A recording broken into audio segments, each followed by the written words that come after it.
equilibrados, né? Bom dia, doutor Maia. Bom dia, Beatriz. Tudo bem? Tudo bem, né? Até o 8º andar tá tudo certinho. Então, vamos explorar Rio Grande? Que eu achei tão bonito saber disso, sabe? Eu não tinha ideia nenhuma que existia essa riqueza toda para ser explorada muito próximo do nosso estado, aqui no Cone Sul, né? E com toda essa... A gente não sabe nada do planeta Terra, né? Eu me lembro que há tempos atrás, eu sabia que depois do degelo, aquele que foi o verdadeiro dilúvio, né? É que muitas terras desapareceram, né? Então, realmente existem aflorações assim próximas da superfície que desapareceram por causa do aumento do nível do mar, né? Sim. Então, isso foi uma mudança que foi há muitos milhares de anos atrás, né? O último deles há mais de 15 mil anos, que foi o dilúvio, né? Mas também essas mudanças de gelo, degelo, gelo e desgelo e movimentos da crosta terrestre, né? Inclusive, assim, várias vezes, por que os humanos chegaram na América, por que na América do Sul? Porque existiam pontes de terra que depois desapareceram, né? Sim, corredores, né? Corredores agora a gente fica imaginando que momento ciclópico assim, né? E claro, não foi em 2 dias, nem 3, foram milhares de anos que isso foi se transformando. Mas nós estamos há tanto tempo assim, no nosso tempo conhecido, né? Da maneira como nós encaramos o tempo, numa mesma situação, está tudo tão estável há tanto tempo que quando acontece qualquer a explosão de modificação, a gente acha que é o Armagedon, é o fim do mundo, né? Só que é normal. Se lembra que a gente já conversou que nós somos considerados a 6ª extinção do planeta, né? Pela massa humana enorme que está crescendo devido à tecnologia, os avanços tecnológicos. Até o século XVII, XVIII, XIX não passava de 1 bilhão, né? E hoje está chegando a 10 bilhões daqui a pouco. Então a gente está sendo considerado a 6ª extinção. E tu vê, se nós somos a 6ª, já houve 5 anteriores aí, por asteroides, por clima, por congelamento do planeta, quer dizer, 4 bilhões e meio de anos, olha a quantidade de tempo para fazer tudo isso, né? Sabe que ontem a dona... Como é o nome dela? Ela tem um nome bem antigo, assim, peraí, deixa eu me lembrar. Ela comentou que nós falamos aqui na Manaus, alguém falou, a respeito dessa questão da Terra ter vivido já muitas experiências e tal. E ela disse ontem, me mandou um recadinho dizendo que ela começou a pesquisar na internet e que depois ela comentava com as amigas e que ela acabou fazendo um encontro com as amigas para falarem sobre o assunto e elas estão programando fazer uma apresentação para os familiares, que depois ela vai me contar em detalhes. Que elas começaram a estudar isso, não sei exatamente o que, porque ela estava muito empolgada e eu não conseguia entender o que ela estava querendo me dizer. No final ela disse, eu que não estou, eu estou muito, muito eufórica, sabe? Porque elas estão fazendo reuniões e montaram um texto, montaram alguma coisa assim para falar sobre a velhice ligada à questão da Terra dentro desse conceito assim, de milhões e milhões de anos e transformações. Eu estou ansiosa para saber mais, mas ela não estava em condições de me explicar. Provavelmente um dia desse ela vai me explicar, né? Melhor. Mas ela disse que virando uma arqueóloga. O interesse dela da história, isso, uma coisa meio arqueólogo, histórico. História arqueológica do planeta. Isso. Justamente para a gente se sentir parte de alguma coisa que parece que... Porque a gente não tem noção que está aqui, né? A gente não... Até a nossa intimidade com a Terra é muito pouca. A gente hoje não tem nem contato físico mais com a terra. É dificilmente tu ver uma pessoa que anda de pés descalços, por exemplo, no quintal. A pessoa não Maria anda. Bethânia. Eu não vi. Ai, que droga, eu não vi ontem a Maria Bethânia. Eu não vi. Mas deve ser mais ou menos por aí, né? Esse contato que a gente não tem, mas eu não vi. Eu me programei, olha só, me programei para ver a Maria Bethânia. Para ver. Eu vou ver, imagina, fã dela desde quando eu era criancinha e tudo mais. Vou assistir. E eu dormi. Não, mas na entrevista ela tá de sapato, né? Só quando ela tá no palco e tal, ela tá de pés descalços. Só quando tá no palco é que ela tira, né? Não, mas é interessante isso. E uma vez eu me lembro que o pediatra, eu não sei se é da Sheila ou do Jefferson, mas um deles falou pra gente que nós tínhamos que deixar eles mais à vontade, e nós começamos a rir, porque eles sempre ficaram super à vontade, né? Aí esse pediatra falou que as mães não permitiam que os filhos se sujassem. E que é muito importante para as crianças se sujarem, para criar resistência, né? Para ter resistência no próprio físico, elas têm que estar expostas ao maior número possível de, digamos assim, de invasores, né? A bactérias e tal. E nós tivemos uma conversa bastante legal com aquele pediatra em função disso, mas a gente só se olhava, porque os dois viveram muito à vontade, né? Não tinha problema de andar descalço, se sujar na rua, na lama, deixa pra lá, né? Nunca tiveram problema nenhum. Mas essa questão de querer fugir da terra, né? Parece que a proteção, né? Que seja super proteção, né? E até os seres humanos mesmo, que se tem pessoas que, se pudessem, asfaltavam, ladrilhavam, né? À beira da praia, para não se sujar. Areia poluída. Areia poluída. Não, e né? O que tem de cachorro. É isso mesmo, assim. Mas é o ser humano, a nossa relação com a Terra, que me parece uma coisa muito curiosa. Porque a ideia, doutor Maia, da separação existe em nós, eu não sei se foi o grande pecado original, não sei o que é, que nós parecemos não fazer parte da mesma família terráquea, que é a minhoca, que é o elefante, que é uma família só, é a família da Terra, né? E a gente sente como se não fizesse parte dessa família da Terra. Tanto que a gente diz a natureza em volta de nós, em torno de nós, né? Como se a gente não fizesse parte da natureza. Parece um conhecimento assim atávico, sei lá, de que a gente veio das estrelas e que não é daqui, né? Pronto, já comecei a viajar. Não, mas tem razão. Eu estava me lembrando que, por exemplo, eu li esses dias que a quantidade, pela mudança climática, mais calor no mundo, a quantidade de ratos está aumentando muito. Tem uma estatística nos Estados Unidos que em Nova York chegou a subir 130% a quantidade de ratos, em Las Vegas e por aí afora. Aí, uma das coisas que depois se deu conta que a peste bubônica, que matou na época em Londres 1/3 da população, era de uma pulga que vivia no rato e que tinha bactéria da peste bubônica. Então, à medida que a ciência começou a se dar conta que a gente tem esse problema de ser atingido por doenças que vêm de outros bichos, outros insetos ou coisas assim, a natureza, de certa forma, na sociedade ocidental, passou a ser meio perigosa, né? Então, daí também a gente pode imaginar por que esse afastamento tão grande das coisas que são hipoteticamente problemáticas. Me lembrei quando os espanhóis chegaram nas Américas e se aproximaram dos incas, houve uma mortandade enorme, né, por causa da gripe.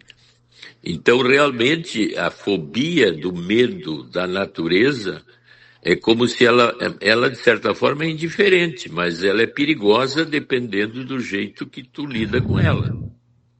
Então, nós ficamos diferentes das populações indígenas, né, que vivem assim, no meio da natureza e com a natureza, né? E a gente vem se afastando porque entende que ela é muito bonita e querida, mas ao mesmo tempo tem perigos que nos deixaram meio fóbicos dela, né? Talvez essa seja uma explicação mais Sim, inteira, vamos dizer assim, da nossa elucubração, né?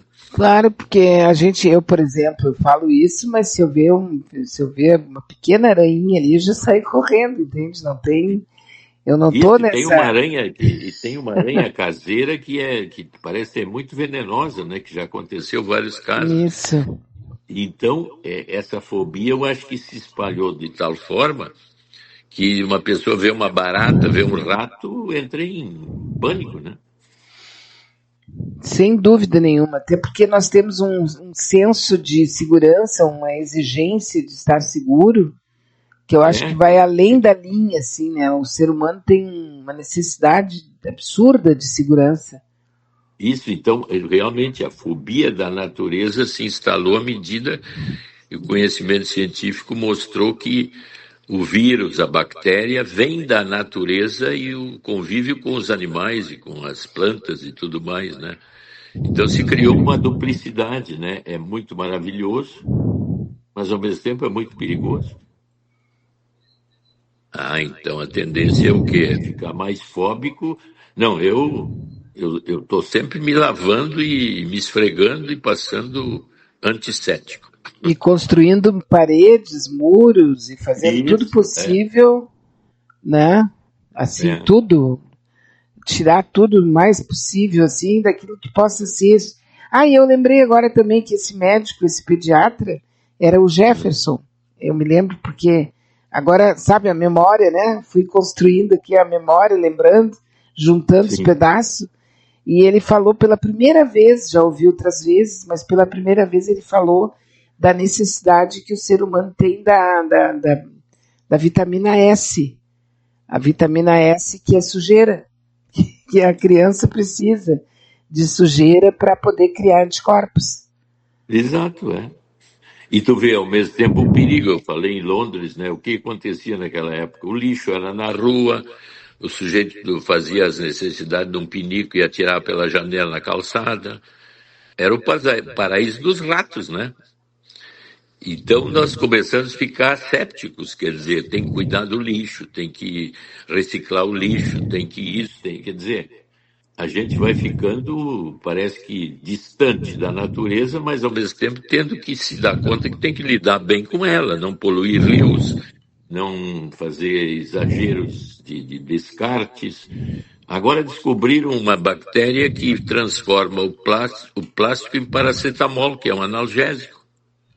Olha só que coisa interessante, esse saco de plástico que tu pega no Ah, supermercado, essa bactéria agora digere ele e transforma em paracetamol, que é um analgésico poderoso que a gente toma seguido nas farmácias. vai estar todo mundo sem dor, então. Entendeu? O que esse plástico está fazendo aí no teu quarto? Não, eu deixei para as bactérias fazer um analgésico. Então, dependendo da capacidade mental, é que tem, a gente se foca muito no que existe de desgraçado do planeta e da vida. A gente parece que faz questão de sofrimento, tanto é que se nós estamos aqui conversando sobre alguma coisa, vamos dizer, positiva, né? Agora, se surgir um tema vamos dizer, na rádio do lado, que seja sobre assassinato, estupro, violência, guerra, eu vou perder todo mundo. Todo mundo não, mas uma grande parcela vai para lá porque vai ter mais emoção, mais excitação com a Não, dor e o medo, e né? agora tu falou uma coisa que levanta a memória da menina que morreu na Indonésia, né? Isso. E então, agora a autópsia que foi feita lá no corpo, os médicos disseram que ela caiu os 300 primeiros metros e teve N fraturas e hemorragia interna, indicando que ela deve ter morrido rapidamente depois de ser vista se movendo. E depois ainda caiu mais 300 metros, Isso. 600 e tantos metros, mas como não deu para vê-la depois disso, aí a comoção é enorme, todo mundo assim, mas não salvaram a menina, não sabiam salvar, não tinha gente suficiente, não tinha corda, não tinha isso. E, na realidade, tu cair em 300 metros ladeira abaixo, é muito provável que tu tenha morrido em horas, né? Quanto eu, assim, agora ignorante total falando aqui, tá? Aqueles prédios mais altos, assim, com 100 andares, quantos metros é? Olha, no mínimo, os 100 andares, tu bota vezes 300 metros. Cada nível, 300 metros. 300 metros, então não, ela... 3 metros e meio cada andar, né?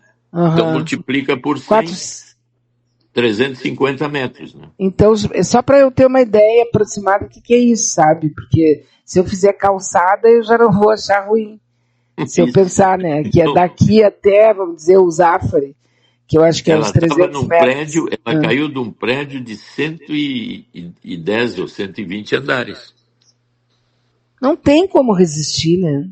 Não. É porque, na verdade, parece que ela deslizou, mas em queda, né? Ela não deslizou deslizando, ela deslizou em queda. Quer dizer, ela foi numa velocidade e batendo nas paredes e se batendo nas pedras. Né? Pontas, ranhuras de rocha, mas o ponto-chave aí que gerou, acho, toda essa crise, que quando o drone que estava naquela turma que ela estava limpo o tempo, quando o drone focou ela estava mexendo os braços. E depois disso é que começou o tempo ruim ou coisa assim, não deu para chegar. Então todo mundo ficou pensando que ela estava viva ali naquele lugar. E à medida que demorou o resgate, se supôs agora com a autópsia que é isso que nós estamos falando, 300 metros em queda livre quase, deixou ela viva provavelmente meio-dia, nem isso. Mas ela só foi resgatada no 4º dia. Sim. Só tem uma coisa, assim, que eu observo como absolutamente leiga e burra sobre esse negócio de resgate, tá? Mas também talvez seja uma coisa bem infantil, assim. Na verdade, não tem como buscar, nós não temos equipamento, está faltando isso, está faltando aquilo, foi dito praticamente em todos os dias, né? Está faltando corda, agora não tem corda, agora não podiam buscar, ok. Aí, de repente, eles chegaram lá, ela está morta, foram lá e buscaram o corpo. Porque a primeira coisa foi assim, 300 metros, o cálculo. Aí levaram cordas para 300 metros. Aí quando chegaram, viram que era mais o dobro. Aí tiveram que voltar. Então, realmente, eles não...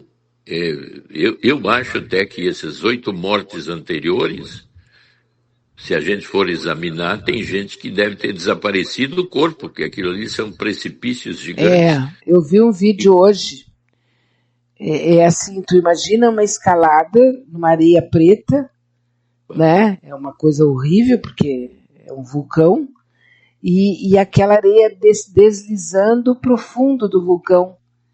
Então, é uma areia que ela é dura e ela se desloca, ela desliza, porque é areia, né? Mas ela vai assim no sentido como se tu estivesse descendo num tobogã, assim.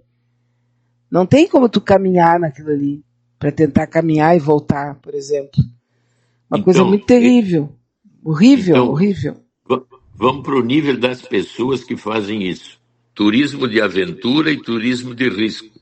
Andar de balão, alpinismo, paraplente, surf em zonas que tem tubarão. Quer dizer, não dá para dizer que essas pessoas não estão arriscando a sua vida. Mas quando acontece uma coisa como essa, parece assim que todos nós ficamos coagidos afetivamente, que foi uma falta de atenção, como é que não viram, como é que não resgatam, como é que não... E a gente não nota que essas pessoas buscam o risco. Por quê? É, de certa forma, um caminho meio suicida, né? Exatamente. Aliás, eu comentei isso, eu perguntei isso para o Rogério, acho que na segunda-feira, só que daí eu estava com o som aqui horroroso, a gente não pôde continuar, e ele é mais ou menos nesse caminho, assim, a pessoa que faz vai descer vai descer um monte, uma montanha, ela vai fazer qualquer desses de risco, assim, né? Ela tem que ter, ou ela tem uma consciência de que ela é super-herói, que ela realmente é muito melhor que todo mundo, ela tem uma soberba, sei lá, alguma coisa assim, ou ela é suicida. Porque eu não faria, quer dizer, eu não faria. Eu até já fiz algumas coisas doidas assim, mas o que eu quero dizer é que a gente olha para aquilo, agora vem isso que o senhor falou, a gente já fica, né? Ai, podiam ter feito isso, podiam ter avisado, tinha que ter uma equipe ali para resgatar na hora, sabe? A gente fica no coitadismo, mas a pessoa sabe o que ela está fazendo. Ou não sabe. Pode ser um suicida que não sabe que é suicida. Aqui em Porto Alegre, por exemplo, já morreu 2 ou 3 pichadores, porque querem pichar lá no alto do edifício. Eu me lembro de um deles que caiu e morreu ali na hora, né? No 5º andar ou 6º do prédio. É herói, mas né? não deixam de pichar, né? É uma coisa, é mesmo aquela pessoa que está em 300 por hora com o carro. Exato. De moto. De moto. Eu fui a 180, eu botei 220. Parece que é uma necessidade do risco e quando fica vítima de algum tipo de acidente, aí, como tu diz, coitado, não trataram, não resolveram, não buscaram. Mas a pessoa se pôs em risco. Até no primeiro dia eu cheguei a comentar aqui que a pessoa que faz esse tipo de trilha, que já sabe que ela pode ser mortal, tem que falar a palavra certa, não é só uma trilha perigosa, ela pode ser mortal. Quer dizer, você está aceitando correr o risco de morrer por uma queda, por alguma coisa assim, né? As pessoas deveriam assinar um compromisso antes de... porque eu me lembrei, agora você vai me ajudar, eu fui fazer uma cirurgia, e aí, eu estava já ia para fazer todo aquele tratamento, para fazer cirurgia, e não me lembro bem os detalhes, mas aí chegou a moça lá do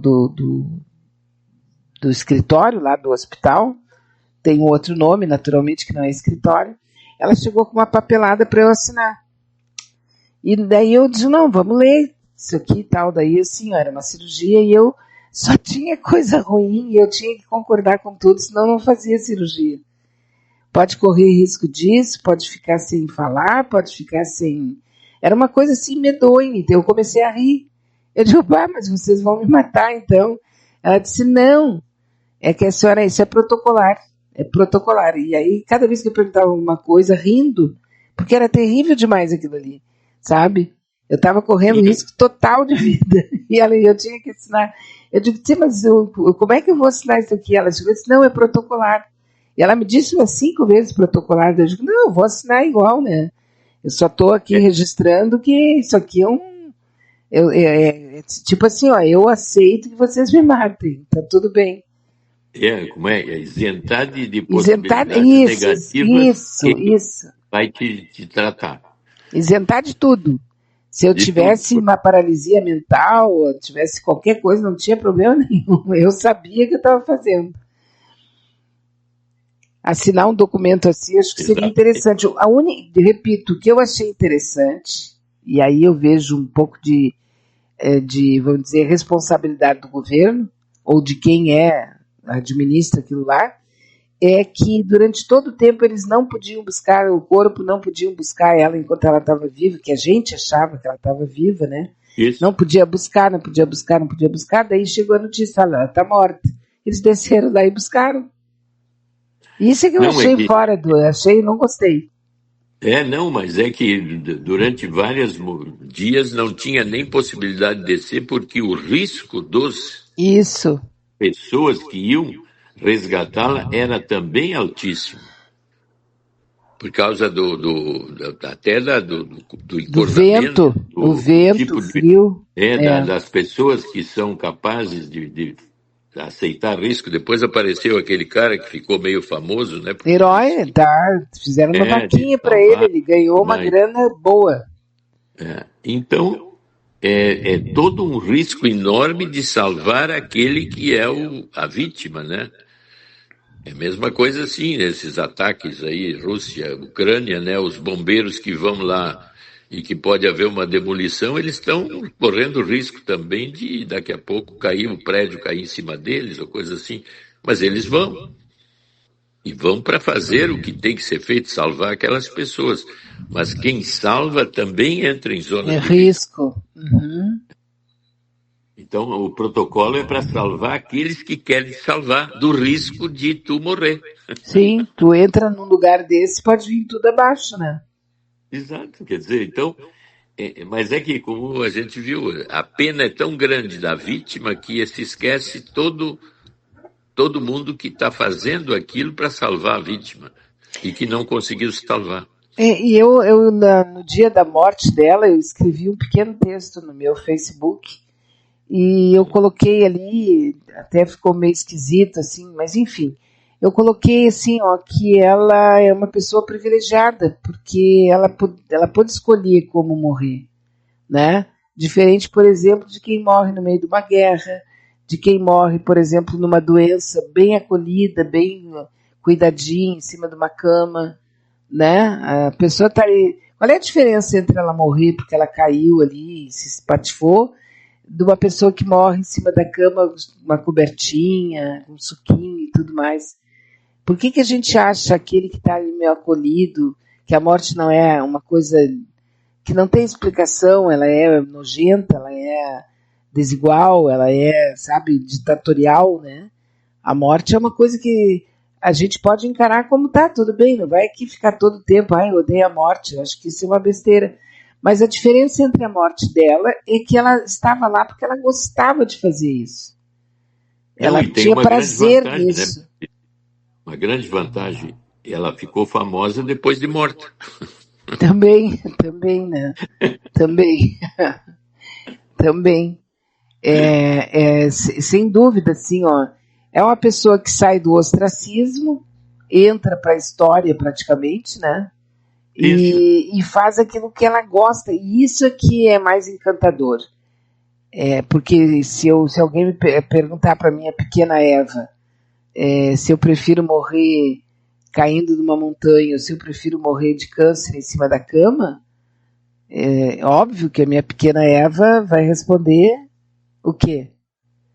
Aí a pessoa pode pensar, né? Mas eu preferiria morrer caindo da montanha. Entende?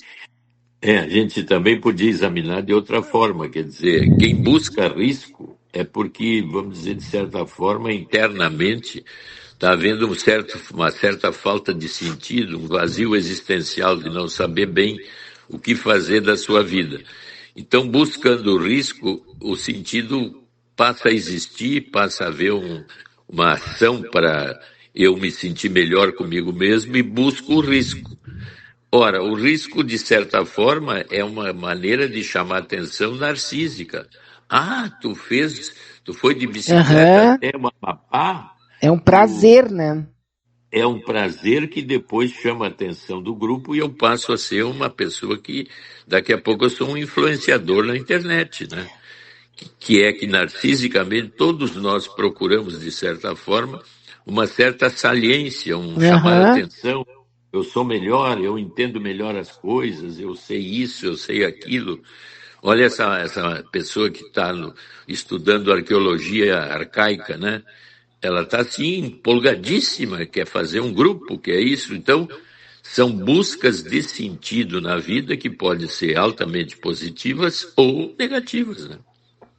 E também existem acidentes, né, doutor Maia? Que é uma coisa que hoje em dia parece que ninguém mais aceita. Mas é que nós somos eternos, né, nesse nível assim de que a gente é maravilhosamente impossível e a morte não existe, né? Porque lidar com a morte é uma das coisas mais difíceis que tem. Então eu quero ser eterno, né? Eu não vou ter problemas, eu quero chamar atenção, eu quero ser o principal. E esquece que quando eu quero fazer isso, eu entro na zona do risco. E que posso ter acidentes e morrer, né? Por isso que eu disse que a moça ficou famosa depois de morta. Uhum.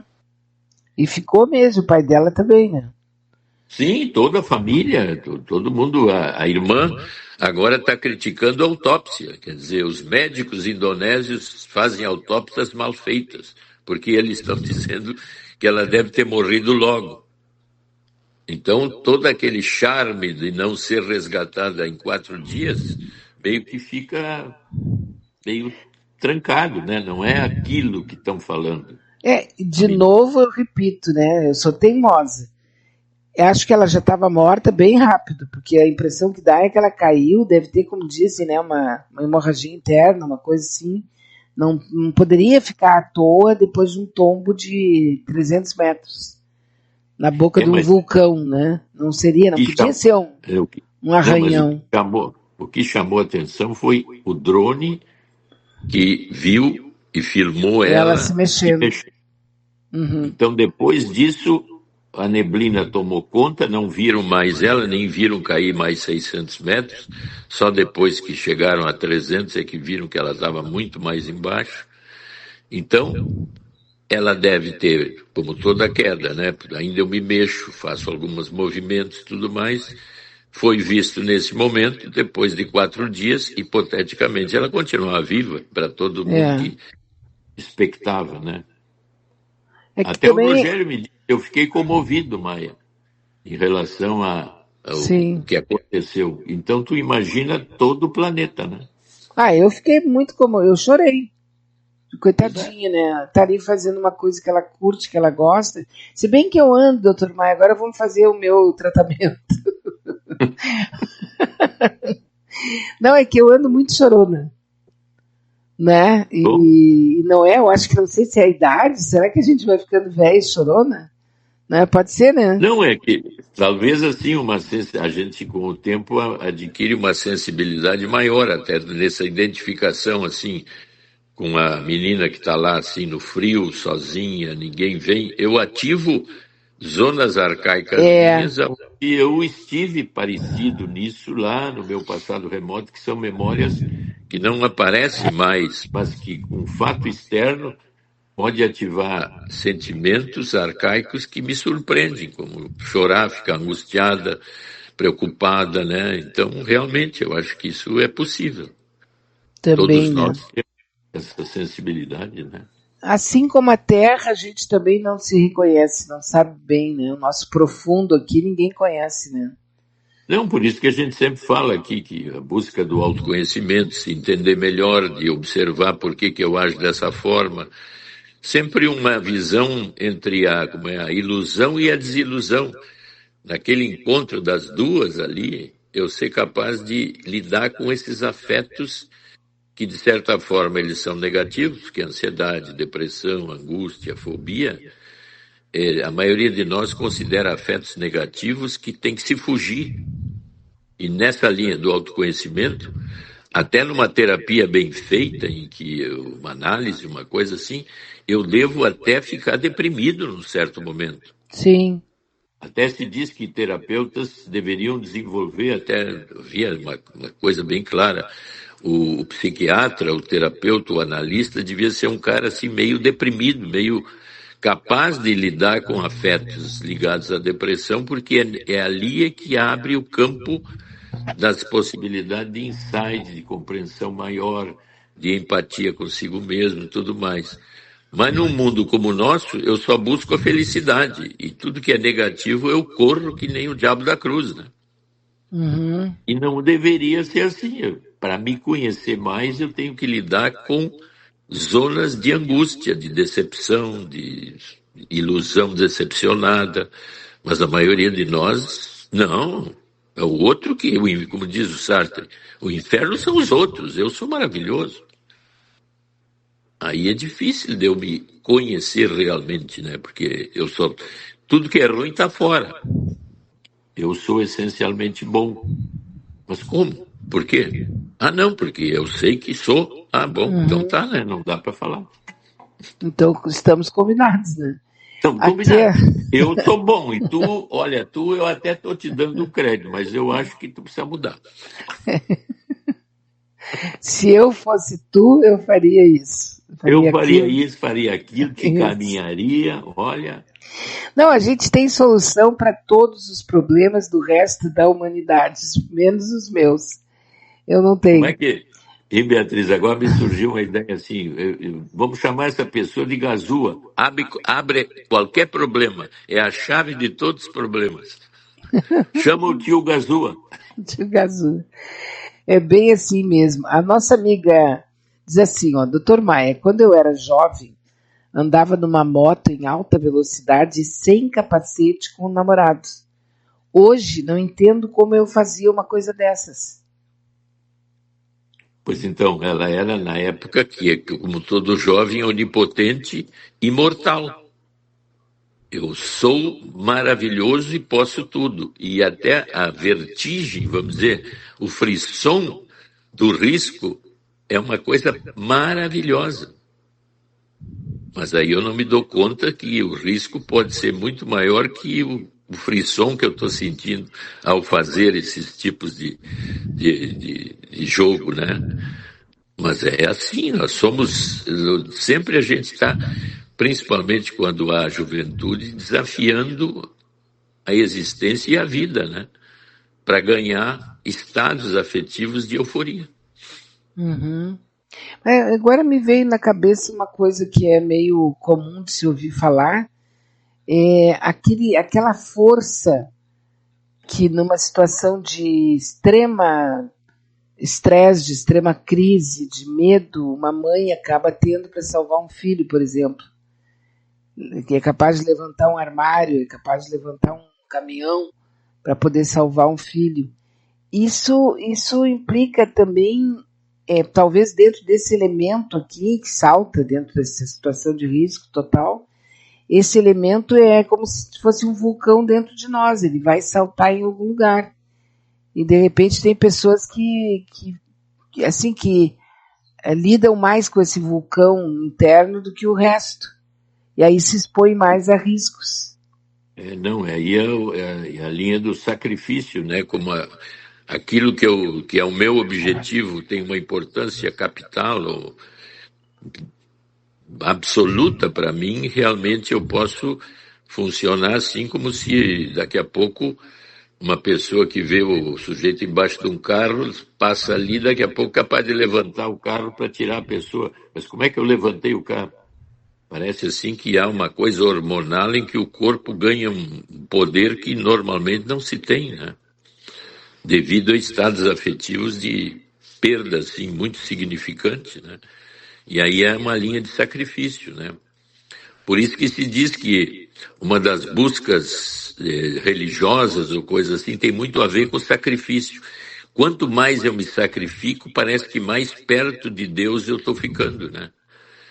Então, pessoas que perdem tudo, ou largam tudo, e tem santos que a gente vê que largaram tudo em função do encontro com a divindade, né? Então, um desapego absoluto, buscando um grande apego. Quer dizer, eu estou trocando de apegos, né?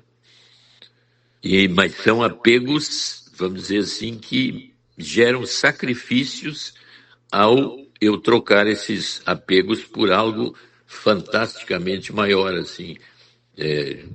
Uma fé religiosa, um encantamento, um juramento, andar de joelhos assim 10 quilômetros ou subir uma escada de joelhos, parece assim que eu me alcanço algo assim meio divino, meio transcendente, né?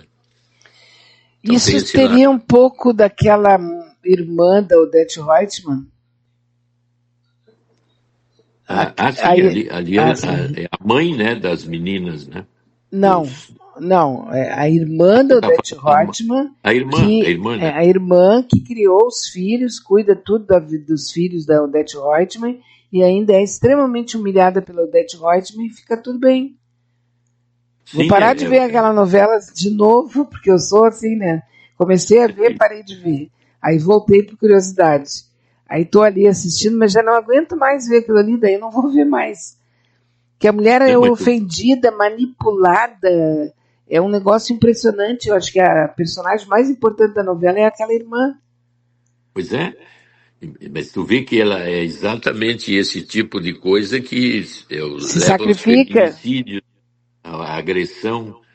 Há toda uma série de rupturas de relacionamento, porque tem gente que é capaz de viver numa linha masoquista de alto Isso. nível. E de sacrifício, né?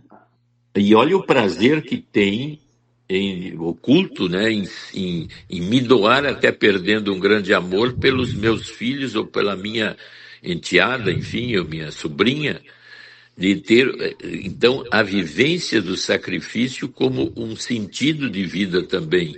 E a vivência sádica da Odete, que dá um prazer enorme na manipulação. Quer dizer, isso é que é difícil da gente entender, que há um prazer oculto no mal. O mal traz um prazer oculto para todos que são sádicos ou masoquistas. Mas, na nossa visão normal, eu não quero saber de ser masoquista nem de sádico.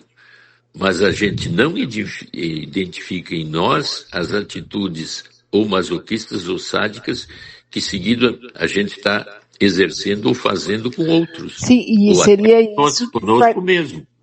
Então, isso talvez nos leve, por exemplo, como é o meu caso, de não quero ver essa porcaria, não sei o quê, pode ser um reflexo do que eu já vivi ou vivo na minha vida. Pode. E então eu me choco tanto que eu não quero. Me irrito. Então aí que eu digo que o autoconhecimento e o insight pessoal estaria assim: eu vou naquele lugar, ou vou ver aquilo que mexe com a minha profundidade afetiva, e eu sou capaz de não fugir dela. Quer dizer, onde está minha angústia? Daqui a pouco eu perguntar. Onde está minha ansiedade? Onde está minha depressão? Eu dialogar com estados afetivos negativos. A maioria de nós tem uma fobia incrível de lidar com afetos negativos. Eu não quero, não me fala, não fala na morte, não fala isso, não me diz isso, não me diz.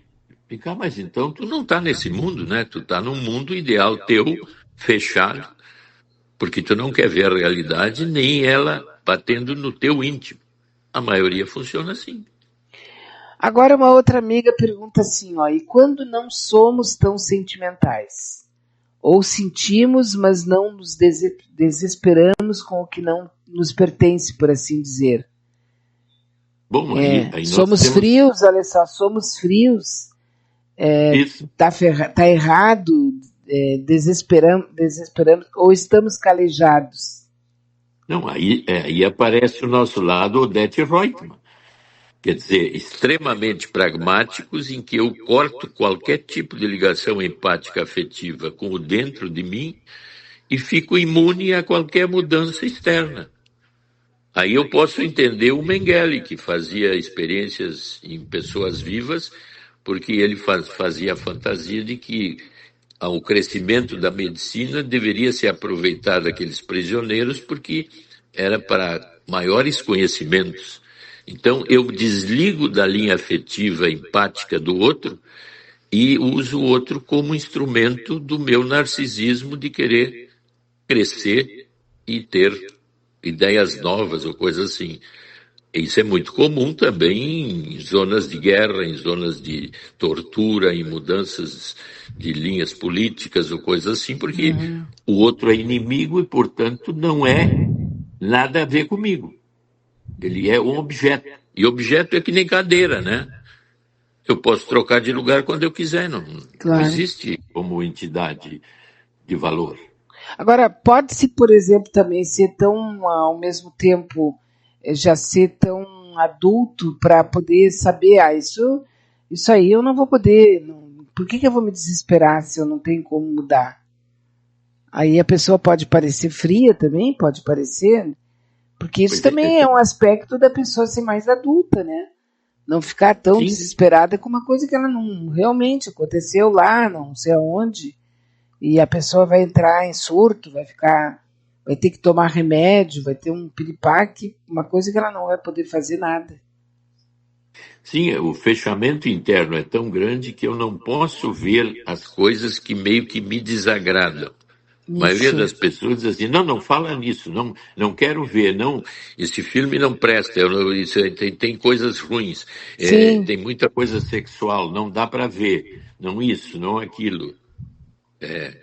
Por exemplo, o filme H com Homem do Mato Grosso, Vi tem ontem. gente que não dá para ver, porque tem Eu muito vi sexo. Dr. Maia, eu sou apaixonada pelo Ney Matogrosso. Eu assisti ele no palco quando ele tinha no começo da carreira dele. E depois, né, depois que já tinha se acabado Secos e Molhados e tal, eu acabei assistindo ele 2 vezes. E eu achava ele assim extremamente sexual, mas assim, ó, um dos espetáculos mais excitantes que eu vi foi com o Ney Matogrosso. E não que eu desejasse o homem Ney Matogrosso, tanto a performance total as músicas, a batida, a roupa, tudo era uma coisa assim. Eu considerava ele, para mim, o gênio da sensualidade na questão assim de performance, né? Só que eu não tinha ideia nenhuma da vida mais íntima dele, porque ele sempre manteve com muita... sempre foi muito discreto na vida dele. Tudo que está aparecendo nesse filme ali está surpreendendo muita gente, porque era o lado de dentro da jaula dele, que a gente não sabia o que tinha. E sempre achei que ele era um homossexual PT Saudações, entendeu? Sempre achei que ele fosse homossexual. E o filme mostra que ele era bissexual, né? Não é, porque ele não está morto. Mas eu achei o filme fabuloso, viu? Mas tem muita cena de sexo, de sexo a 3, 4 pessoas e tal. Muito, mas nada explícito, não é nada pornográfico e tal, né? Muito bom o filme. E o cara que fez é genial, né? Eu vi, mas até vamos discutir depois, uma terça-feira dessa, a gente vai discutir o filme. Uhum. Mas o lado ali, assim, que chama atenção, então, é que muita gente acha meio problemático, seria a homossexualidade. Mas tu vê que tem posições no filme, ele, na realidade, como guri, ele é uma pessoa, assim, que faz uma resistência ao pai. O pai se aproxima dele e diz assim: agora eu não quero um viado na minha casa, eu não quero isso, eu não quero aquilo.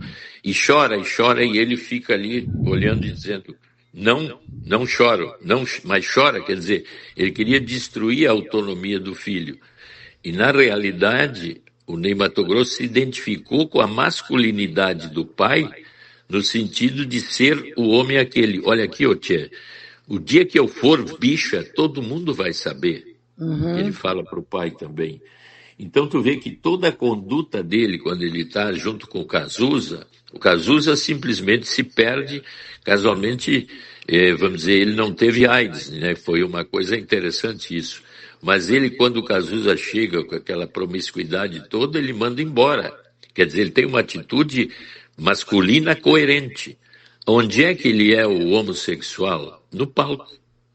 Ele é duas pessoas, uma extraordinariamente artística, e bem como tu descreveu a tua visão, e desperta em nós toda uma série de coisas que, de certa forma, estão trancadas em nós e até a gente teria vergonha de viver ou ter aquele prazer.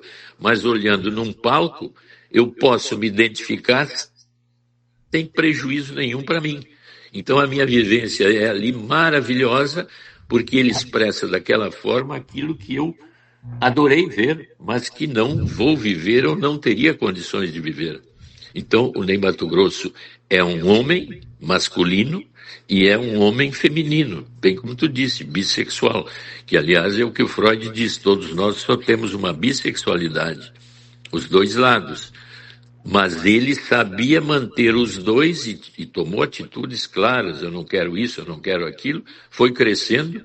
Hoje está com 83 anos e a gente vê a performance dele idêntica e maravilhosa, realmente. Sim. E hoje vive com a mãe com 100 anos. Ele sempre teve uma personalidade muito severa. Ele sempre foi muito conservador na vida dele. Ele sempre era um pai, realmente. E no filme passa isso, né? E a mãe é aquele sofazão, assim, super importante que tu tem ali. Tu pode, né, a qualquer momento chegar e ficar. A mãe era intermediária entre os dois, era. Né? Uhum. Até a maneira como o pai dele morreu também foi uma coisa bem emocionante, né? Emocionante. Perfeito, assim, perfeito. Eu não tinha visto ainda, acabei vendo ontem e fiquei muito. Até acho que daqui a pouco vou ver de novo, porque é uma personagem incrível e que não causou nunca nenhum escândalo que fosse depressivo, sabe? Vergonhoso, ou depressivo, ou Não, fora do padrão da sociedade. Ele nunca foi assim.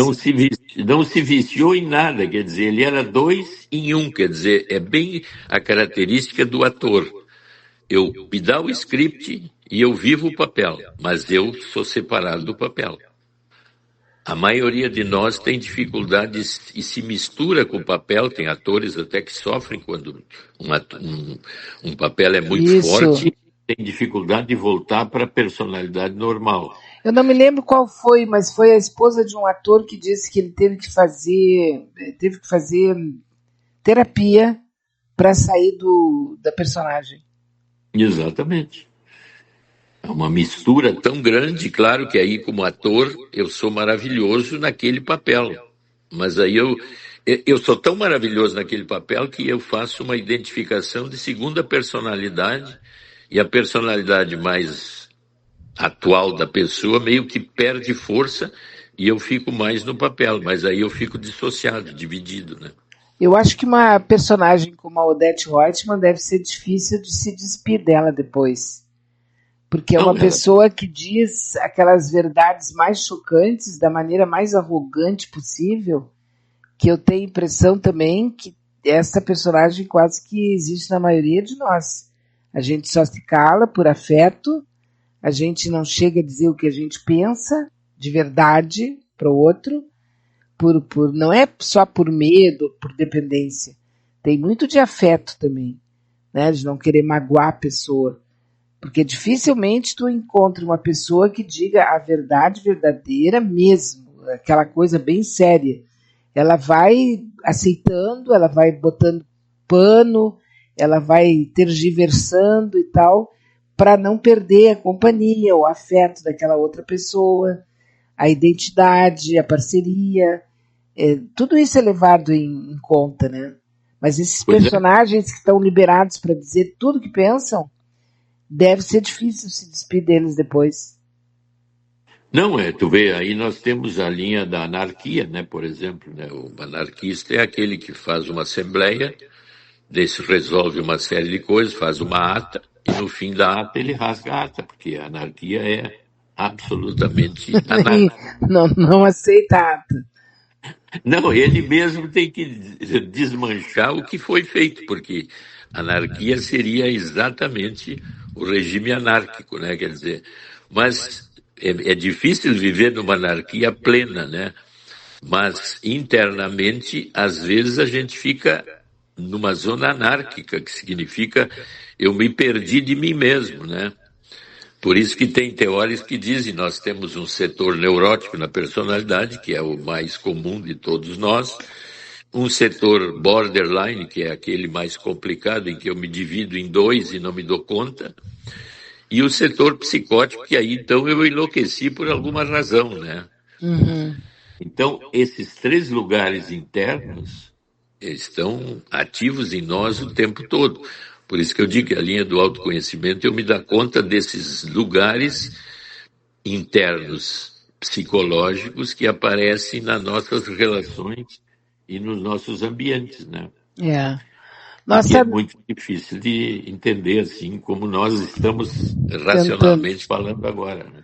A nossa amiga diz assim, ó, Reinaldo Azevedo disse que assiste a novelas boas e falou que a Odete Roitman, de antes, a primeira Odete Roitman, era odiada e agora está sendo feita para ser invejada. Ele disse quando comentava sobre o Hugo Mota e o Alcolumbre, né, sobre isso. Mas é que, assim, ó, aliás, a novela tá sendo, ela já foi até denunciada naqueles institutos de direito do consumidor, sabe?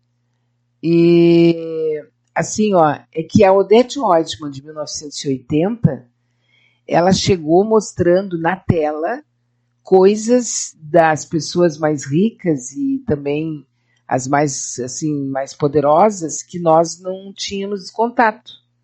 Então ela realmente ela mostrou uma parte que estava guardada dentro do armário da sociedade hipócrita que a gente vive. E por Exato. isso ela passou a ser odiada. Essa que está agora aqui, ela é uma pessoa que precisa ter 1, 2, 3 amantes para se autoafirmar, e tem que ser gurizinho, tem que ser novinho, não sei o quê, e ela não tem nenhum afeto dos filhos, ela não tem respeito de ninguém, ela tem dinheiro só. E ela sabe muito bem jogar na cara de todo mundo que todo mundo é dependente dela por causa do dinheiro, mais nada. Então ela não tem como ser odiada. Ela chega a ser até meio ridícula, assim, uma velha meio tansa, sabe? Ela não chega a ser invejada por ser uma coisa, eu queria fazer isso e tal. Ela fica uma coisa ridícula e, ao mesmo tempo, cruel, muito cruel com a irmã dela, com os filhos dela. E sempre chegando com aquela cara de poder, porque tem dinheiro ali, é só o dinheiro que sustenta ela, mais nada. E hoje em dia ninguém mais... Quem é hoje que se surpreende com corrupção? Quem é hoje que se surpreende com fraude? Quem é hoje que se surpreende com dependência tóxica? Quem é hoje que se surpreende com uma pessoa que sustenta namorados e namoradinhas, sabe, viajando e tudo mais? Ninguém, nada disso é mais surpresa. Em 1980 era. Ninguém via isso na TV. Que aí entra uma coisa interessante, né? Que é à medida que eu digo, a própria sociedade começa a se conhecer melhor, porque antigamente os ricos, tipo Rockefeller, eram absolutamente inacessíveis ao comum das pessoas. Uhum. Agora tem eu acho que eu já falei até para ti que tem uma minissérie aí que são dos 5 mais ricos do mundo, pelo menos na minissérie, que eles então têm prazer em se apresentar ao mundo como o Odete Roitz se apresenta. E mostrando que o poder ali do dinheiro e o controle do poder me dá uma onipotência imensa que eu posso fazer o que eu quiser. E que é o que acontece o tempo todo, né? Uhum. Ninguém mais se Dizem surpreende.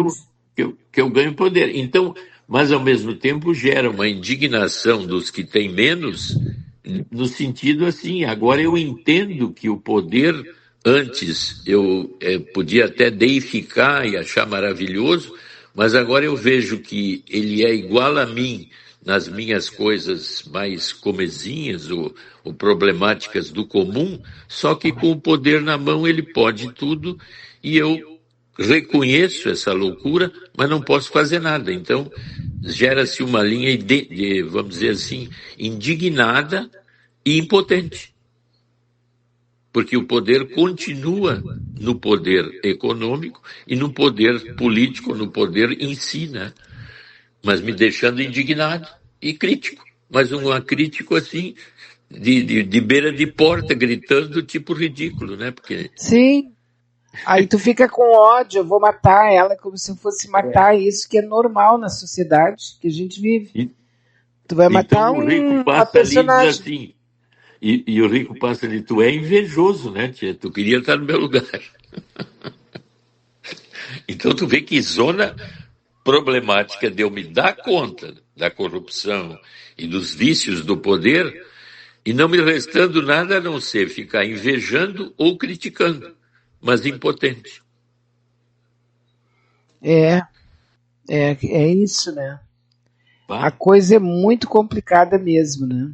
Né? Quando tu levanta uma hipótese para dizer, bom, esse é um caminho, já surgem imediatamente descaminhos, né, no caminho.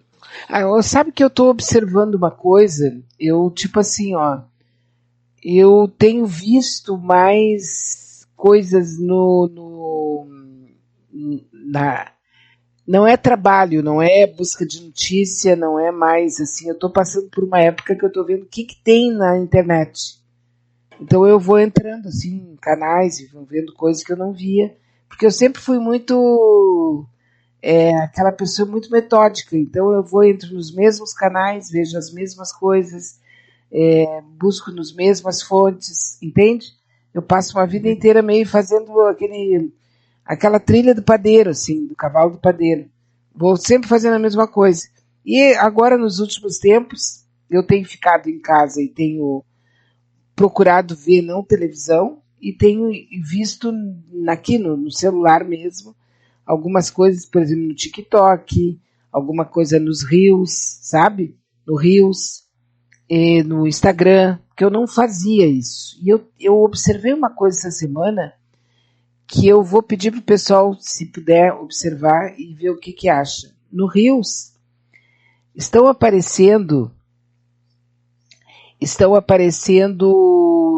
pequenas historinhas de 40 minutos, de 30 minutos, que é para distração.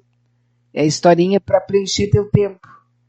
Só que aparecem mulheres idosas contando uma história, com uma voz que a gente vê que é a inteligência artificial que fez. Então, e são muitas as historinhas, são muitas mesmo, é impressionante. E aí tu vai pelo título, correto? E eu observei essa semana, que foi a que eu fiquei mais em casa vendo isso e não fazendo o meu trabalho assim para Manaus, tá? Que eu faço para Manaus, vou buscando informações, porque daí eu posso falar 1, 2 horas aqui que eu tenho assunto, né? E só que essas historinhas eu não nem penso em contar, não vou contar e não posso contar, porque todas elas têm um fundo masoquista, pedofilia e violência contra crianças. Mas é impressionante, doutor Maia. Eu ouvi umas 2 e depois eu tenho começado e chega no ponto e eu paro de ver. Só que ela está à disposição para qualquer criança, ela está aberta. E é assim, ó, o meu avô me obrigava a fazer tal coisa, o meu pai me obrigava a fazer tal coisa, a minha mãe permitia que os meus irmãos fizessem tal coisa, tudo sexo. E tudo muito violento, com crianças de 7 anos, 8 anos. E aquela velhinha que está contando. Ah, tu tá me vendo assim agora, mas tu não sabe tudo que eu passei. Quando eu era pequena, lá em Pindamonhangaba, tá? Em uma cidade qualquer que a pessoa está contando ali, a minha mãe morreu quando eu tinha 5 anos, e com 6 anos o meu pai começou a me vestir tal coisa, a meter a mão não sei aonde. É um negócio inacreditável de horrível. Eu não sei se daqui a pouco vai aparecer um Estatuto da Criança e do Adolescente e vai questionar isso dentro das redes sociais em abundância e absolutamente aberto para qualquer criança ouvir. É uma banalização da violência pedófila. Incrível, incrível mesmo. Ou eu estou sendo exagerada, ou sei lá, porque eu também não sou o juiz do mundo, né? Mas é realmente assim, ó, tu tá me vendo agora, eu tô aqui muito bem, não sei o quê, mas quando eu tinha 7 anos, o meu pai me usava, dizia que eu era a mulher dele. Aí ele chegava, ele usava, ele fazia, é um negócio impressionante, não dá para ouvir. Não dá para ouvir. De tão violento que é. Só que não é uma coisa, tem mais ou menos umas mais de 1.000.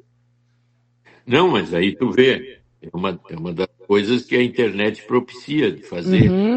Uma catarse, quer dizer, é uma espécie de confissão terapêutica em que eu, vamos dizer assim, ao recordar e falar sobre isso e saber que alguém vai ouvir, me dá uma sensação assim de abertura, de mudança interna, de me sentir catarticamente melhor. Quer dizer, catarse seria jogar para fora tensões que eu guardo secretamente a vida inteira.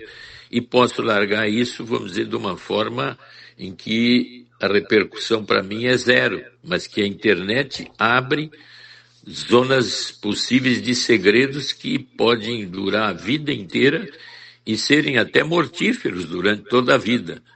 Então, o lado positivo é que eu, pessoa que faço a historinha, jogo para fora a atenção que isso tem em mim, porque eu nunca me tratei para isso, mas a internet abriu esse campo. E quem ouve pode abrir esse campo dizendo assim, opa, então isso é sério, isso não deve ser feito, meu pai está fazendo isso comigo, minha mãe está deixando... mas aí é uma faca de 2 legumes, né, professor? Exatamente, quer dizer, a internet propicia os 2 lados, né? É assim, ó, e essa coisa dita dentro de um consultório ou então num grupo de ajuda e contar a verdade é um negócio bacana. Acho isso deve ser altamente produtivo para quem viveu essa história. Só Mas que a internet, quem faz isso monetiza e é aberto para quem quiser ouvir. Não tem nenhuma tarja preta, não tem nada avisando, né? Não tem coisa nenhuma. Não tem controle nenhum. Agora, essa semana, o Congresso lá, o STF, aliás, botou um freio nisso, né? Talvez aí o Ministério Público, o juiz da infância e da juventude, porque existem pessoas que deveriam cuidar disso, né? O Ministério Público que cuida da criança, o próprio juizado da criança, da infância e da juventude, porque assim, ó, eu não tenho nenhum problema em ouvir essas histórias, porque eu já passei da época de me influenciar por isso, né? Já passei há muitos anos, dos 6 anos, já passei, quer dizer, eu não conto como referência, essa é a verdade. Agora, eu vi o meu neto assistindo isso. Então tu vê que a liberdade de expressão é uma faca de dois gumes, né? Porque ela abre possibilidade de tu te expressar, como tu disse, eu me expresso numa terapia. Aí me lembrei daquele cara que o Uber que me contou que andou R$ 1.000 com um cliente, por quê? Porque ele precisava contar a história dele para alguém que não fosse conhecido dele. Uhum. Quer dizer, ele fez, e o outro aqui, ele escreveu um livro lá no Uber em São Paulo sobre a psicoterapia dentro do Uber, né? Que as pessoas precisam se expressar de alguma forma, mas tem que manter a identidade fechada. Eu não procuro uma terapia, eu preciso jogar para fora. E se eu ganhar alguma coisa com isso, eu chamo a atenção e monetizo. Então tu vê que a estrutura que nos habita, ela é social também. Por isso que eu digo que eu criticar o social disso é uma das formas de criticar, hipoteticamente, a mim mesmo, porque a sociedade sou eu, né? Então, vamos fazer o quê? Uma repressão social para acabar com as nossas inquietudes e problemáticas internas. Daí é que a complexidade do autoconhecimento aparece. Porque tudo que é avançado é um problema também pelo avanço. E se eu desavanço, eu tranco dentro de mim coisas que não dá para falar, ou não dá para viver, ou eu tenho que segredar para mim mesmo. E aí eu fico mal. Então tu vê como é complexo esse Sim, jogo não, de é enlouquecedor, na verdade, né? Primeiro, assim, o primeiro sentimento que pinta é o sentimento de impotência, porque tu não pode desligar aquilo ali.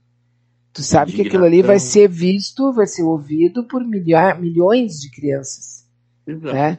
E isso eu não sei como é que vai influenciar, pode ser que nem influencie coisa nenhuma, mas é que é uma banalização da pedofilia doméstica. Uma banalização assim, ó, olha, o meu avô, meu pai fez isso comigo, mas agora eu tô aqui, uma vovozinha feliz da vida, consegui superar, não tem problema nenhum, não acabei indo, a maioria não vai para a polícia, a maioria foge de casa, aí eu fugi toda rasgada, toda machucada, fugi, aí eu fui para casa não sei de quem, quer dizer, é uma coisa assim, tipo banalização da pedofilia. A criança Isso. vai sofrer assédio violento dentro de casa pelo pai, ou pelo avô, ou pelos irmãos. É um negócio. Meninos e meninas, não é só menina, né? Assim, tu pode ver isso pelos nomes.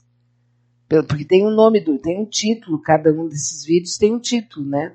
É no YouTube, tu vê também, o YouTube tá tapado disso também. Mas é que isso vai insidiosamente infiltrando, né, a ideia de que a pedofilia é normal. A vovó tá ali, tá bem, mas ela passou, ela tá contando uma historinha. Então por que não pode acontecer comigo? Sim, então tu vê que a tendência é a repressão, aí voltar a costumes antigos, né? Que é o oposto da abertura que essas comunicações trazem. Então, onde está o caminho do meio, né? Esse Sei é o lá. grande problema. da Agora o senhor abertura. fez eu me lembrar de uma época em Porto Alegre que tinha um clube chamado Caminho do Meio, né? Eu não sei se existe ainda, porque eu realmente nunca fui no tal do clube, mas era conhecido aqui em Porto Alegre, o tal do Caminho do Meio. Então a gente estava ali naquela filosofando, lendo alguma coisa, alguma filosofia, alguma coisa, né?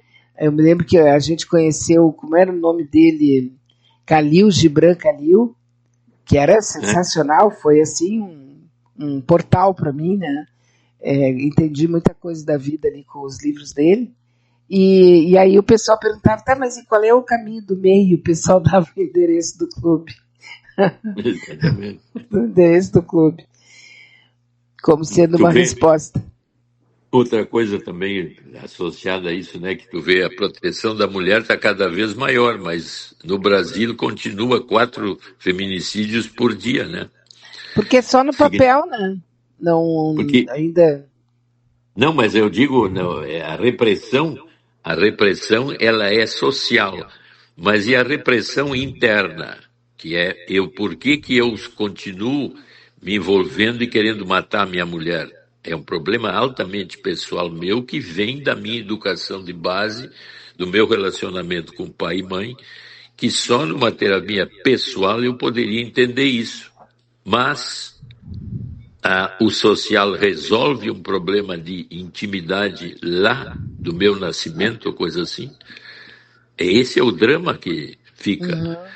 É mais fácil eu reprimir socialmente ou criar leis para repressão que, como se diz, né, as leis são criadas para serem realmente invalidadas pela expertise que nos habita, né?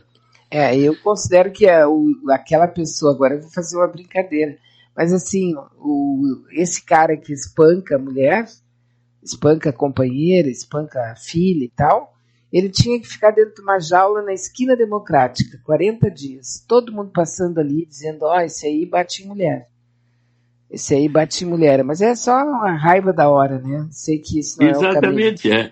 Porque esse é um caso que tu faz, é como a repressão, né? Agora, por exemplo, na repressão no Irã, eu estava vendo, né, que já executaram 5 ou 6 e já prenderam mais de 500, que são aqueles que cooperaram com o lado contrário, né, que são os sunitas, né, daquela parte do Irã que é sunita. Então, é uma característica externa e ao mesmo tempo interna, né, da pessoa. Por isso que eu sempre coloco que cada um de nós tem que descobrir esse lado sadomasoquista que habita cada um de nós. Porque para fora é fácil, é bem o que tu falou. Muito, muito fácil. Bota Para ele ali fora. naquela coisa e diz, olha aí, ó, todos os pedófilos, todos os caras que mataram as mulheres ou agridem as mulheres têm que ficar em jaula. Uhum. Olha, nós tínhamos que começar a fabricar jaulas, né? Não ia faltar jaula, né? E outra questão que eu suspeito também, doutor Maia, que eu coloco em pauta nessa questão, é o romantismo excessivo das mulheres. Porque nós chegamos a 2025 e as mulheres continuam com o mesmo pensamento tipo Cinderela do século XII, século I, entende? É aquela ideia, por exemplo, que ainda tu acaba vendo, tu acaba sabendo da mulher achar que o cara é bêbado, o cara já espancou a primeira namorada, já bateu na primeira esposa, já abandonou 2 filhos, sabe? E ela diz, não, mas ele vai mudar comigo. E aí ela entra naquela rotina de apanhar, muitas vezes leva tempo para até conseguir se... Mas aí ela, eu não posso sair de perto dele porque eu amo tanto ele. Como eu amo ele. Eu não sei viver sem ele. Eu não consigo viver sem ele, entende? Quer dizer, existe esse paradigma que tem que ser modificado dentro da cabeça das mulheres, não que não se tenha que amar. Porque o amor é uma coisa linda, né? Mas ele tem que vir junto com respeito. Se não for com respeito, ela vai ter que baixar a cabeça e aceitar tudo que acontecer com ela. Sim, Para mas tu vê sempre, que amém. essa colocação tua é uma pedagogia que vem de fora para dentro. O romance e o amor É uma das coisas mais requisitadas por todos. Eu quero ser amado, eu quero amar, eu quero ter esse prazer. E é muito difícil entender que o prazer na linha masoquista e sádica é sublimado no mal.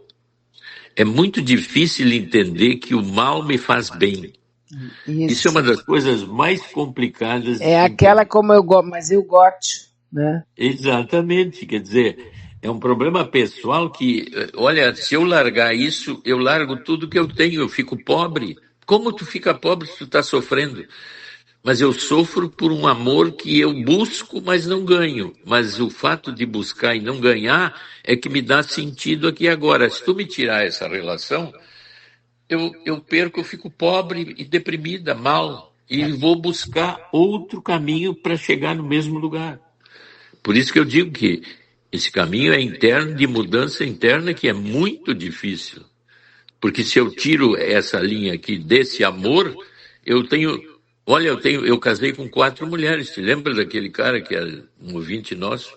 As mulheres são muito problemáticas. Eu estou no 5º casamento. Aí a gente sugeriu uma terapia para ele e ele voltou depois de 4 meses e disse: olha, eu descobri que eu sou tão ou mais problemático que elas. Mas aí foi uma abertura pessoal dele, por terapia. Porque no social é pedagógico. Mas como é que eu vou mudar alguém internamente? E nem tem, porque as crianças, elas são tão... elas são tão mal alertadas, formadas, como era no nosso tempo. Exato. Não teve avanço nenhum de lá para cá. Não houve avanço nenhum. Nem nós conseguimos fazer diferente com nossos filhos. Não, as terapias adiantaram bastante, mas os avanços tecnológicos como a internet meio que bagunçaram todo tipo de comunicação, né? Uhum. Então nós temos que nos adaptar a uma novidade desse tipo que é transcendente, que não se esperava que eu pudesse o tempo todo estar ligado numa rede em que todo mundo está. E que eu busco ser famoso, então eu quero ser influenciador. De alguma forma, e até contando uma história negativa, eu me sinto visto, ouvido por alguém. Eu sou importante, né? Os meus problemas Não, e agora... também, talvez, doutor Maia, na rede. Quando a gente vê um caso que é parecido com o nosso, contado por uma pessoa que viveu isso que eu estou vivendo, e ela está bem, se deu bem, está super bem agora, já superou, eu vou esperar um milagre que isso vai acontecer comigo também. Isso pode ser não libertador, pode ser acomoda. Espera que vai passar. Ou então, aí tu agora quase levantou a segunda posição. Um alerta. O meu pai está fazendo isso comigo. Está errado, porque essa pessoa está se queixando que foi mal. Também. Então, um lado positivo dentro do negativo, que é o que acontece o tempo todo. Por isso que eu chamo ilusão, desilusão, ilusão, desilusão. Só que uma criança desesperada, assustada e com medo, dificilmente ela consegue elaborar esse raciocínio, né? Mas tu sabe que daqui a pouco uma mãe mais atilada ou alguém começa a ver que ela está vendo coisas desse tipo e então por isso que estão dizendo, olha, a criança não deve ter acesso à internet até os 15 anos, que é uma das formas de evitar, né? A nossa amiga diz assim, doutor Maia, eu trabalhei numa casa onde a pessoa é bissexual e ela não aceita isso, então ela vive em sofrimento. Quando ela viu esse filme do Ney Matogrosso, ela chorou e aí a gente perguntou por que ela chorou. E ela disse, que eu me emocionei quanto sofrimento na vida dele. Na realidade, ela está vivendo o sofrimento dela. Exato. E estava vivendo as coisas que ela viveu e que não teve a capacidade de ser um Ney Matogrosso guardado as proporções da vida dela, porque provavelmente não teve nenhum aporte de pessoas empáticas que abrissem campo, uma terapia para abrir esses campos de autopercepção que ele teve. E eu acho que por isso o filme é uma coisa muito interessante, que dá para ver que eu posso ter 2 personalidades e uma completar a outra não se misturando e não havendo bagunça entre as duas posições, que é o Ney Matogrosso hoje com 83 anos, né? Que ainda pula e canta e dança no palco, né? Exatamente. Não, pelo amor de Isso, Deus, quando tu vê aquele velhote ali pulando no palco, mas o que tu tá fazendo, criatura? Sabe? Tu tá tu vê. esculachando com a vida da maioria dos velhos do Brasil. Que não... Então, isso indica a imortalidade, né? Que eu sou imortal. Ney Mato Grosso, o imortal, porque Sem dúvida. A outra amiga diz assim, ó, minha afilhada tem 11 anos. Recentemente teve o diagnóstico de TEA. Ela tem baixa autoestima e só pensa em morrer. Antidepressivos e ansiolíticos podem ajudar? Ela vai iniciar um tratamento com psiquiatra. eu acho que pode, né? Uma terapia sempre é possível, né?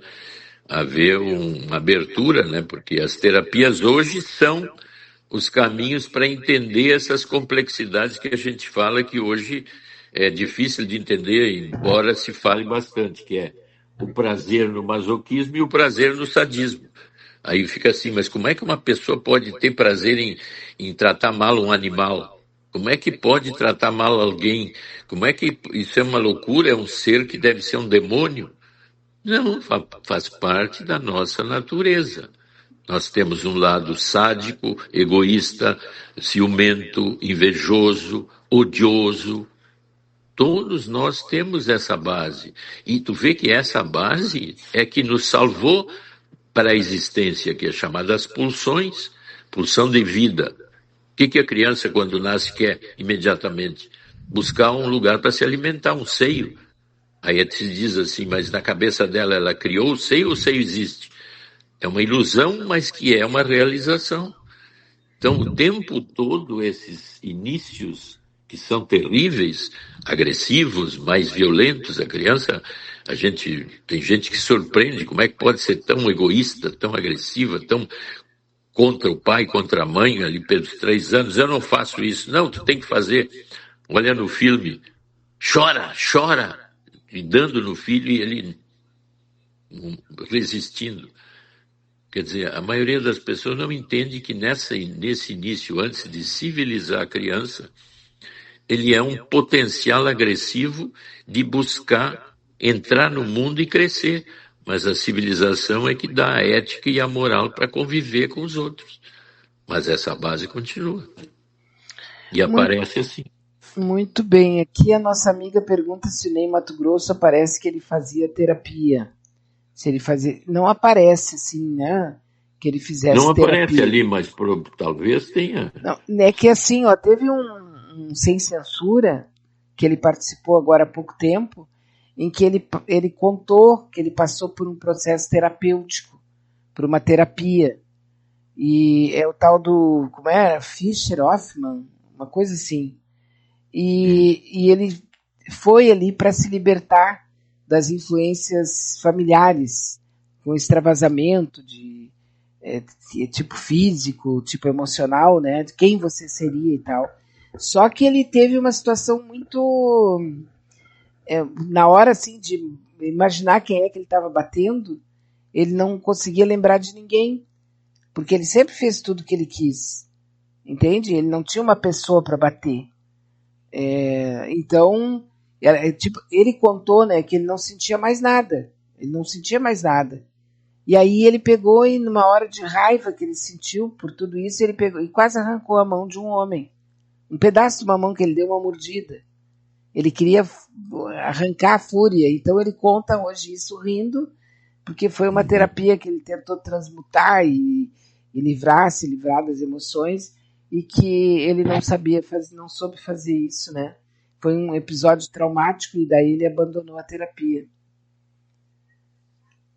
Isso é uma referência que ele mesmo trouxe num Ele deu contato numa assim. entrevista, e nessa perguntaram se ele tinha feito terapia, e ele conta que ele teve essa experiência, mas que ele não precisou. Talvez pela própria personalidade dele, né? Muito semelhante à personalidade do pai, porque ele demonstra ali ter uma convicção das coisas, e ele tem uma arrogância, né, no que ele quer, e é do jeito que ele quer, não é de jeito nenhum, e ele não se importa de apanhar, não se importa de sofrer, ele quer do jeito dele. É uma resistência. Quando ele bota o Cazuza a correr com aquela Com aquele outro homem situação, que ele né, trouxe. ele dizia, não, essa promiscuidade não me interessa. Quer dizer, ele tem uma autonomia que eu disse que é a identificação com a figura do pai, né? E desde bem pequenininho, né? Desde criança. Sim, ele faz aquele tipo da criança que não respeita a autoridade paterna. E principalmente aquela autoridade agressiva de querer que ele chorasse e fosse homem, né? Eu sou eu. E, no entanto, sempre muito afetivo, ajudando em casa, ajudando nas questões domésticas, sempre foi muito participativo. Era um menino muito pacífico. Mas não pisa no meu poncho que não vai dar. Depois que ele disser não, é não, né? Eu gostei muito de assistir o filme. Andava naquela selva, né? E parece que ele mora com a mãe num lugar muito bonito, parecido com aquele. E que tá com mais de 100 anos, né? Exatamente. É uma história muito bonita mesmo. Que não pode servir de referência para ninguém, porque é a história dele, né? Mas o avançar no sentido pessoal deve levar as pessoas a querer se entender melhor. Né? E nessa entrevista, inclusive, ele falou, que não aparece no filme também, é que ele passou um período no Santo Daime. E depois do Santo Daime, da ayahuasca, ele disse que daí sim ele se resolveu. Isso. Esse tipo de abertura muita gente usa como terapia para crescimento pessoal, né? Terapia, eu tô com a pia cheia. Vou ter que ter que lavar uma. Mas eu digo para todo mundo, doutor Maé, que se a gente não tiver com quem conversar, e às vezes tem que ser, a maior parte das vezes tem que ser mesmo, alguém que sabe para onde levar essa conversa, fazer a pergunta certa, questionar, né? Sim, porque tu não tem que ter medo. É o que tu está dizendo. Racionalmente ser capaz de metabolizar estados afetivos que me levam para zonas de ansiedade, angústia, depressão, fobia. Eu não sei lidar com afetos desse tipo. E a racionalidade de uma terapia me ensina a manipular esses afetos e tirar o proveito deles. Eles são o lixo. Eu não sei reciclá-los. Uhum. Preciso de auxílio como o lixo para ser reciclado precisa de um caminhão, precisa de uma caçamba, precisa ser levado para um certo lugar. Um motorista. O terapeuta é a caçamba, é o terreno onde o lixo vai ser depositado, onde gera o chorume e tem-se o metano.